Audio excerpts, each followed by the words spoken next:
say that Hamas broke the ceasefire. Right. But Hamas released all of the hostages that was agreed in phase 1. Phase 2 has not begun yet. So how has Hamas broken the ceasefire? Let's get the facts right. Because some people would say that it's Israel that's broken the ceasefire by the airstrikes and also by the limited ground operation that you were doing in an area that you were not supposed to be in. Let's get the facts right. We had an agreement led by American envoy Witkoff. The agreement was very simple. 42 days for the first phase. At the 1st of March, this phase was over. So Israel agreed to continue the ceasefire, just in one condition. Yeah, but please let me finish. Okay, please let me finish, because people don't get the framework that we were working on. The framework was very clear. Hamas must release hostages in every single week. We waited 3 weeks.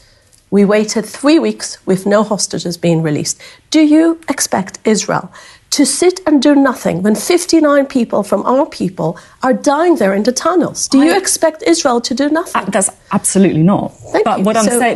But my confusion here is, right, phase 1 ended, as you said. Hamas released all of those hostages. I accept some of them were dead, some of them were in awful conditions. I completely accept that. We all remember the Bibas family funeral that was devastating. They released the hostages that were agreed in phase 1. The original deal was then that phase 2 would begin, which Israel has not accepted.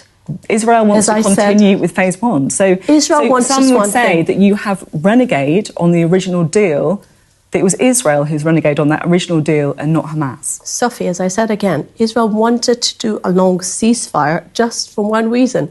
We don't want to fight. This is our brothers. But phase 2 is about with the permanent withdrawal and the release of all the hostages. If I got this wrong, am I? Yes. But I don't. Yes, you're getting it wrong because you don't understand the agreement. The agreement was phase 1, which has been completed, finished at 1st of March, moving into phase 2, and you and the US, I agree, are trying to continue the phases phase 1. Included, but that was not the original agreement. The phase.